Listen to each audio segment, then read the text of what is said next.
CJAC నుండి మీ archbishop doctor Joshua Daniel చేగూడి మీ అందరికీ శుభాలు దైవాశీస్సులు తెలియజేస్తున్నాను. ఈ వీడియోని మాట్లాడటానికి ముఖ్య కారణం మాజీ రాజ్యసభ సభ్యులు పెద్దలు వృద్ధులు విజయసాయిరెడ్డి గారు వారు ప్రెస్ మీట్లో మాట్లాడిన మాటలు మత విద్వేషాలకు దారితీసే విధముగా ఉన్నందున మత కలహాలు కోసమే తాను ప్రెస్ మీట్ పెట్టి మత సామరస్యతను దెబ్బతీసే వాళ్లకు సపోర్ట్ చేయటానికి కుట్ర పన్నారు అనే విషయాలు వారి మాటల్లో స్పష్టంగా అర్థమయ్యాయి.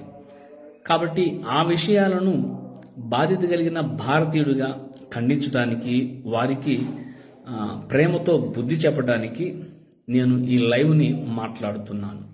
అయితే గతంలో త్రిపుల్ ఆయన ఈ స్థానాన్ని భర్తీ చేశారు. ప్రస్తుతం త్రిపుల్ మీద Christian joint action committee CJAC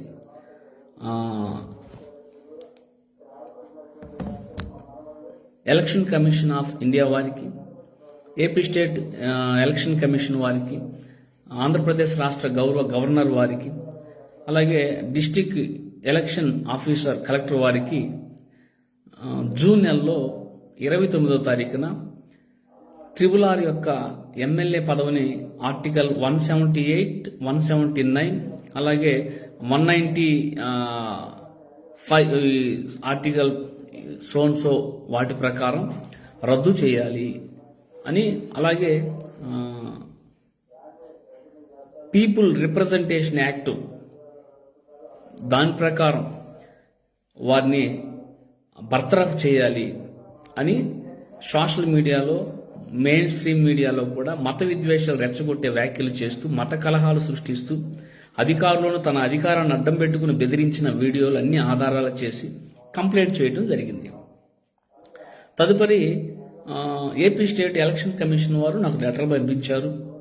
ఆ లెటర్లో వారి మీద చర్యలు తీసుకుంటామని, తర్వాత మరలా దాని మీద ఎలక్షన్ కమిషన్ వారు మొత్తం పరిశీలన చేసి మరి రఘురామకృష్ణరాజుని మేము సస్పెండ్ చేయాలన్నా, ఆ పదవికి అనారోహణ చేయాలన్నా అది మా చేతుల్లో లేదు, అసెంబ్లీ చేతుల్లో ఉంది, కాబట్టి దీనిని అసెంబ్లీ స్పీకర్కి మేము ఫార్వర్డ్ చేస్తున్నామని ఫార్వర్డ్ చేశారు. ఏపీ స్టేట్ ఎలక్షన్ కమిషన్ వారు నాకు 2 లెటర్లు పంపించారు.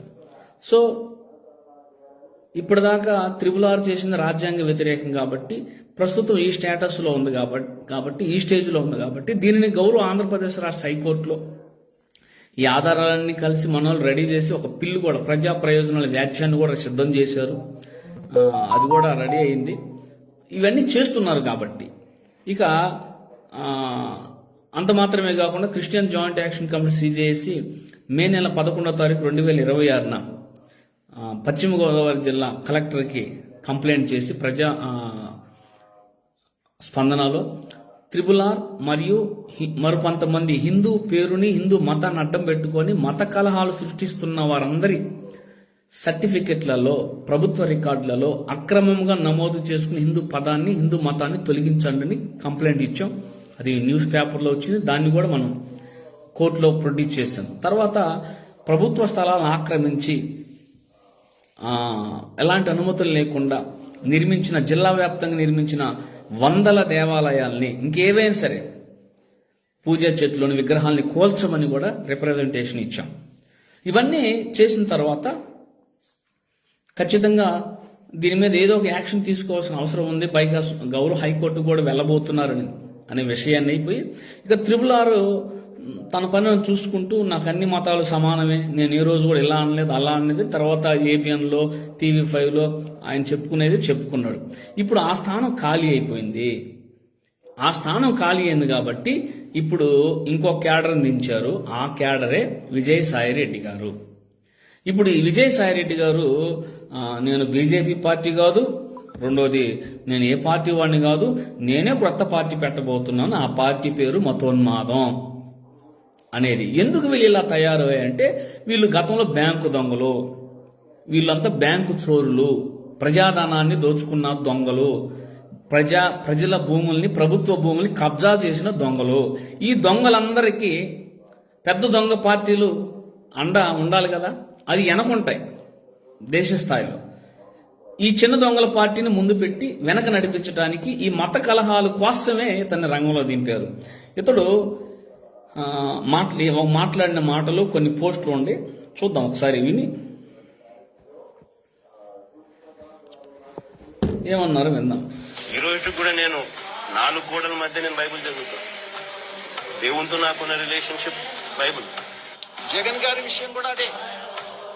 మత మార్పిడులని ఆయన ప్రోత్సహించాడే గాని, కొన్ని వందల చర్చిలు కట్టేదానికి ఆయన సహకరించాడే గాని, ఆయన ఏ రోజు కూడా హిందూ మతాన్ని ప్రోత్సహించడానికి ఆయన సహకరించలేదు అన్న. ఈ రోజు కూడా నేను చెబుతున్నాను విజయసాయి రెడ్డి గారికి, మరి అంతకుముందు మీరు ప్రభుత్వంలో ఉన్నారు కదా, మరి పాస్టర్లకు గౌరవ వేతనం అనౌన్స్ చేసినప్పుడు, మేనిఫెస్టో రిలీజ్ చేసినప్పుడు మీరే ఉన్నారు కదా, మరి అప్పుడు ఎందుకు ఖండించలేదు? మొదట 2019 సంవత్సరం ఎలక్షన్లోకి వచ్చినప్పుడు అప్పుడు మీరు మాట్లాడాలి కదా, అప్పుడే మాట్లాడలేదు కదా. చర్చిలు ఎక్కడ కట్టించారండి జగన్ గారు? జగన్ గారి హయాంలో 2019 నుండి 2024 వరకు ఒక్క చర్చికి కూడా రూపాయి ఇవ్వాల.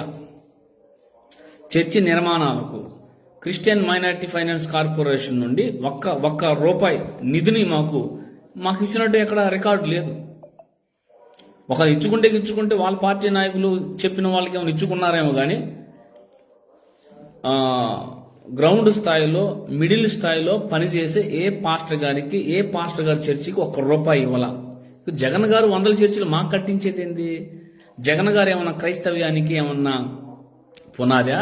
జగన్ గారు ఏమన్నా క్రైస్తవ్యానికి ఏమన్నా మూలస్తంభమా? జగన్ గారి మీద ఆధారం చేసుకుని మేము క్రైస్తవ్యాన్ని విస్తరింపజేస్తున్నామా? పిచ్చి మాటలు కదా విజయసాయి రెడ్డి గారు. వయసు పెరిగింది, ముసలోళ్ళు అయ్యారు, మనవ సంతానం ఉంది, కొంచెం బుర్ర పెట్టి మాట్లాడండి. క్రైస్తవ్యానికి, పాస్టర్లకు, మాకు దేవుడు తప్ప, మాకు మేమే అండ తప్ప, మాకు మరొక పార్టీ కానీ, మరొక పార్టీ నాయకుడు కానీ, మరొక ఇతరులు కానీ మాకు అండదండలు అవసరం లేదు. మేము వాళ్ళని బేస్ చేసుకొని క్రైస్తవ్యంలో మేము ఉండలేదు. వాళ్ళని బేస్ చేసుకొని మేము మందిరాలు కట్టుకోవట్లేదు. వాళ్ళని బేస్ చేసుకొని మేము సువార్త చెప్పడం లేదు. ఎందుకంటే మేము ఏ రాజకీయ నాయకుడిని కూడా మేము ఆధారం చేసుకోం. అర్థమైందా? ఇప్పుడు మీరు బయటకు వచ్చి జగన్ గారి గురించి మాట్లాడుకోండి. మీకు రాజకీయ కక్షలు, రాజకీయ గొడవలు ఏం ఉండొచ్చు, కానీ మీరు మధ్యలో క్రైస్తవ్యాన్ని తెస్తారేంటి? మరి మీ పాపది ఎవరిని చేసుకుంది? ఏమండి, మీ పాప ఎవరిని చేసుకుందో ఆ ఫ్యామిలీ ఎవరిని పూజిస్తారు? చెప్పండి విజయసాయి రెడ్డి గారు. మీ కుటుంబంలో క్రైస్తవులు లేరా? మీ కుటుంబంలో యేసు ప్రభుని తెలుసుకుని బాప్తిజం పొందడం లేరా? ముందు మీ ఇల్లు బాగు చేసుకుంటా స్వాములారా. ప్రతి ఒక్కరూ రావటం, నేను ఉద్ధరిస్తాను అనడం. చెప్పండి, RRR ఫ్యామిలీలో, RRR రిలేటివ్స్లో క్రైస్తవులు లేరా? విజయసాయి రెడ్డి ఫ్యామిలీలో క్రైస్తవులు లేరా? ముఖ్యమంత్రి నారా చంద్రబాబు నాయుడు గారి ఫ్యామిలీలో వాళ్ళ రిలేటివ్స్లో క్రైస్తవులు లేరా? పవన్ కళ్యాణ్ గారు బాప్తిజం పొందారు, వారి ఫ్యామిలీలో క్రైస్తవులు లేరా? బీజేపీ నాయకుల కుటుంబాలలో క్రైస్తవులు లేరా? ఎవరు ఏ పార్టీలో క్రైస్తవులు లేరండి? ప్రతి పార్టీలో క్రైస్తవుడు ఉన్నారు. ముందు మీ ఇల్లులు చక్కబెట్టుకోండి. ముందు మీ ఇల్లులు చక్కబెట్టుకొని అప్పుడు హిందువులు ఉద్ధరించడానికి రండి.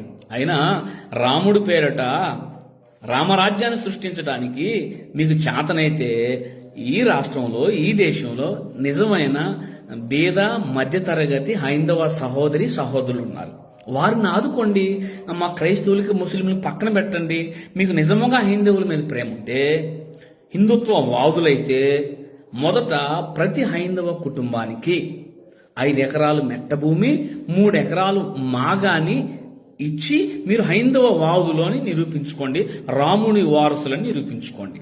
ప్రతి హైందవ కుటుంబానికి 10 లక్షల రూపాయలు ఫిక్స్డ్ డిపాజిట్.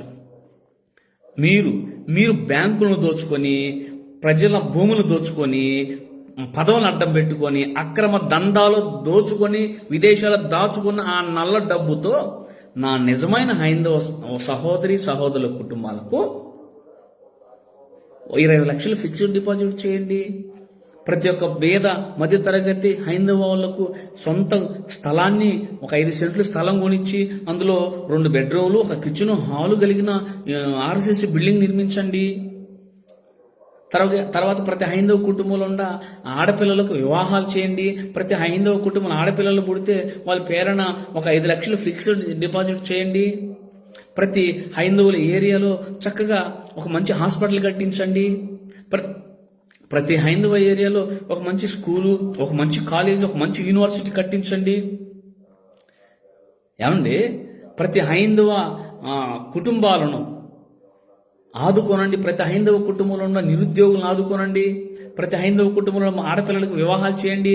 ప్రతి హైందవ కుటుంబంలో భూ సమస్యలు ఉన్నాయి, స్థలాల సమస్యలు ఉన్నాయి, ఇళ్ల సమస్యలు ఉన్నాయి, అనేక సమస్యలు ఉండి వాటిని మీరు సొంత డబ్బులతో వాటిని సాల్వ్ చేయడానికి ప్రణాళికలు రచించండి. ఇవి అయితే హైందవులకు మేలు జరుగుతాయి. కానీ మీరు జై శ్రీరామ్ చెప్పుకున్నా ఇంకోటి మత విద్వేషాలు రెచ్చగొట్టడం వాళ్ళకి కడుపేం నిండిద్దా? పెద్దోడు ఏంటి బుద్ధిమాన్ మాటలు మాట్లాడతారు విజయసాయి రెడ్డి గారు.